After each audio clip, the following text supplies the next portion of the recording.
itu dianggap sebagai salah satu musuh yang luar biasa yang ditakfir pada waktu itu kalau Muhammadiyah adalah kelompok kafir.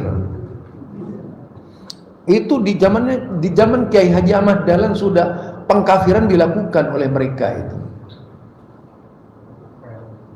Usaha untuk membunuh Kiai Haji Ahmad Dahlan pun dilakukan. Itu mirip peristiwa sekarang ini, Bapak Ibu. Ada pengajian dibubarkan dulu, bukan saja dibubarkan pengajian Kiai Haji Ahmad Dahlan, dibakar musolahnya itu. Iya, itu dibakar karena menjadi markas dakwah Kiai Haji Ahmad Dahlan, dibakar oleh kelompok tradisional. Ini kalau Bapak Ibu mempelajari sejarah Kiai Haji Ahmad Dahlan, bahkan setiap tokoh-tokoh Muhammadiyah itu pergi ke Mekah, ada yang ngikuti itu, dibuntuti. Jangan-jangan tokoh Muhammadiyah ini ketemu dengan Wahabi di Mekah ini gitu. Sampai sejauh itu kecurigaannya mereka terhadap Muhammadiyah. Akhirnya lah pecah. Di tahun sekitar itu tahun 30-an ada namanya Tanwirul Afkar yang didirikan oleh NU dan Muhammadiyah.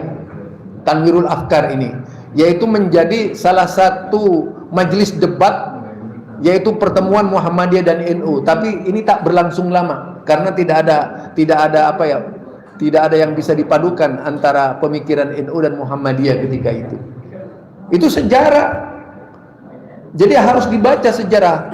Namun pada akhirnya di tahun sekarang ini, di abad sekarang ini, banyak alumni Mesir yang banyak mempelajari pemahaman Asy'ariyah. Alumni Mesir ini. Mereka adalah putra-putra Muhammadiyah yang dibiayai dan juga atas beasiswa dari tokoh-tokoh besar di Muhammadiyah disekolahkan ke Mesir. Lah begitu pulang dari Mesir membawa paham baru, namanya Asy'ariyah itu tadi. Lalu mereka mencoba menafsirkan tarjih Muhammadiyah dengan Asy'ariyah. Wah, ini lebih mirip Asy'ariyah gitu. Karena ada takwilnya ini membenarkan takwil tarjih Muhammadiyah, bukan Salafi. Rupanya tidak mengerti. Yang bisa melakukan takwil di Muhammadiyah itu bukan perorangan dari Muhammadiyah. Tidak ada hak bagi perorangan Muhammadiyah mentakwil sifat-sifat Allah. Bahkan saya pernah bertanya ke Pak Khalil, Pak kenal dengan seorang tokoh namanya Wahyu, saya bilang gitu.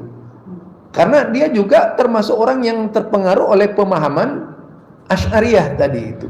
Di Bekasi ini ya, katanya ada di daerah itu. Lah, jadi kita tegaskan di sini bahwa Muhammadiyah secara organisasi belum pernah mentakwil sifat-sifat Allah. Secara organisasi yang dilakukan oleh kaum muda di Muhammadiyah tadi itu, kaum muda, mereka adalah yang terbawa emosi Asy'ariyah. Mereka membela habis-habisan hingga suatu hari di pimpinan pusat Muhammadiyah ada pertemuan itu antara Buya Yunhar almarhum waktu itu, yang dianggap sebagai tokoh Wahabi Muhammadiyah itu. Jadi Buya Anhar ini almarhum itu dianggap sebagai tokoh Wahabi, bahkan oleh orang Muhammadiyah sendiri yang ada di Banjarmasin. Tetapi tentunya bukan seperti di luar Muhammadiyah, Bapak Ibu. Itu berdialog lewat majalah Muhammadiyah, Suara Muhammadiyah SM ya. Di tahun-tahun itu perdebatan dua ulama antara Buya Yunhar Ilyas dengan Profesor Dr. Attahillah dari Banjarmasin, pimpinan wilayah kalau tidak salah itu. Jadi keduanya saling kritik pedas itu. Namun itu berjalan ilmiah. Kalau dari sisi pandangan ya jauh lah lebih hebat Buya Yunhar. karena memang pendidikannya secara khusus mengambil bidang akidah pada waktu itu, dan dianggap sebagai oleh beliau itu sampai ditulis bukan dengan cara yang hormat. Ini menggunakan kalimat yang tidak layak dipakai oleh warga Muhammadiyah. Misalnya menggunakan dedengkut dedengkut muda Wahabi di Muhammadiyah. Maksudnya Buya Yunhar. Lah itu ya. Jadi saya itu benar-benar menjadi saksi dari perjalanan masalah akidah di Muhammadiyah ini waktu itu. Karena saya di saat itu sebagai seorang dai di LDK yang menyaksikan perjalanan LDK dari masa ke masa. Walaupun sekarang banyak orang-orang yang menggugat saya dengan pernyataan saya, sehingga makanya itu lahir sebuah tulisan Fenomena Zulkarnain El-Maduri dalam bahasa Inggris itu, yang ditulis oleh Alma, karena yaitu persoalan saya mengembangkan karakter yang dikembangkan oleh pimpinan-pimpinan Muhammadiyah sebelumnya. Bahkan pernah sampai diskusi dengan tokoh Muhammadiyah waktu itu, namanya Ustadz Wawan Gunawan Abdurrahim. Beliau orang Jawa Barat, anggota Majelis Tarjih Pimpinan Pusat Muhammadiyah yang berada di dalam majalah Ibtaim Muhammadiyah. Yang itu Ibtaim ini sangat IB Time ya. Saya baca singkat saja Ibtaim gitu. Lah IB Time ini menjadi majalah favorit di kalangan Muhammadiyah. Yang wawasannya banyak, walaupun sering menampilkan tarjih Muhammadiyah, juga kadang-kadang itu memasyarakatkan pemahaman-pemahaman liberal di Muhammadiyah itu, Bapak Ibu. Jadi kita bicara ini karena kita adalah dalam forum kita ya, jadi kita bicara belak-belakan seperti itu. Karena kami biasa berbicara belak-belakan itu. Kalau sudah berdebat dengan teman-teman di PP Muhammadiyah begitu, belak-belakan saja gitu. Nah, ini yang kita arahkan, masalah perpaduan manhaj tadi antara manhaj Muhammadiyah dengan manhaj Tarjih Muhammadiyah itu sama, berangkat dari Quran dan hadis. Jadi tidak ada perbedaan. Perbedaannya itu masalah-masalah kecil tadi, masalah hisab itu. Hisab sebenarnya ya sama-sama menggunakan ru'yatul hilal, hanya dalam dimensi yang berbeda gitu. Itu yang permasalahannya. Kemudian mungkin masalah celana cingkrang itu ya, itu kecil itu, karena banyak Muhammadiyah juga yang pakai celana cingkrang, banyak sekali itu. Lulusan Madinah dengan lulusan Mesir ini berbeda. Kalau lulusan Madinah dan lulusan Saudi Arabia dari warga Muhammadiyah itu, alumni Saudi Arabia, seperti nama sekeluarga itu Ramadan semuanya, namanya Ramadan siapa, itu biayanya dari PP Muhammadiyah. Suatu saat sempat diskusi, Ustadz jangan terlalu tajam, ntar saya dilaporkan ke PP Muhammadiyah. Enggak apa-apa, kalau ini kan disiplin ilmu, kata saya. Dan di situ karena apa? Kita lihat antara perbedaan Mesir yang membawa paham Asy'ariyah dan Salafiyah Muhammadiyah yang ada di Muhammadiyah yang berafiliasi ke Arab Saudi.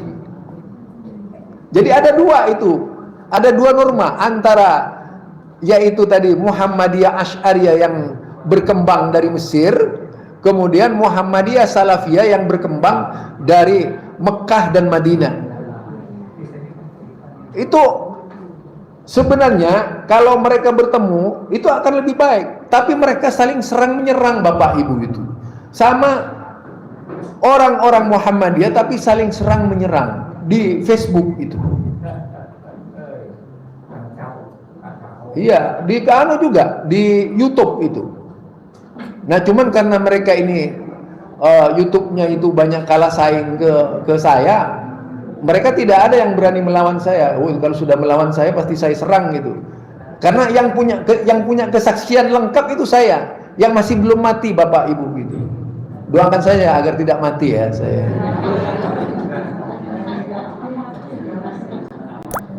Iya, saya kalau ditanya oleh pimpinan pusat jawabnya seperti itu. Karena memang dulu yang mengkader saya menjadi seorang tokoh, seorang dai salafi, itu adalah pimpinan pusat Muhammadiyah. Muhammadiyah yang bertanggung jawab. Biayanya dari Muhammadiyah waktu itu. Bahkan diikut sertakan daurah di Mekah itu oleh Muhammadiyah.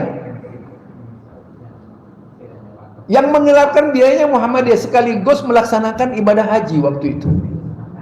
Diundang oleh Raja Fahid bin Abdul Aziz. Pada waktu itu syekhnya lembaga dakwah khusus, pada waktu syekhnya yaitu Lajnah Daimah, Syekh bin Baz. Saya ketemu dengan Syekh bin Baz itu. Langsung ketemu dengan beliau. Sempat, karena pada waktu itu kan masih menggunakan kodak manual ya. Bukan manual, manual. Itu bukan milenial, manual. Yang lama itu, Pak. Yang sulit lah pokoknya, kadang-kadang jadi, kadang-kadang nggak jadi itu. Lah saya itu mau memotret Syekh bin Baz itu dilarang oleh santri-santrinya itu di Mekah. Haram katanya gitu. Tetapi kan di Muhammadiyah dibolehkan itu berfoto ya. Lah mungkin perbedaannya kecil itu saja, karena di Muhammadiyah sebenarnya contohnya saja gambar Kiai Haji Ahmad Dahlan sampai sekarang itu dilarang. Silahkan baca itu. Tapi masih dipakai oleh kita ya. Di tarjihnya itu sangat ketat. Benar, sampai sekarang tarjih Muhammadiyah itu belum mencabut tentang fatwa larangan, yaitu menempelkan foto Kiai Haji Ahmad Dahlan. Belum mencabut itu.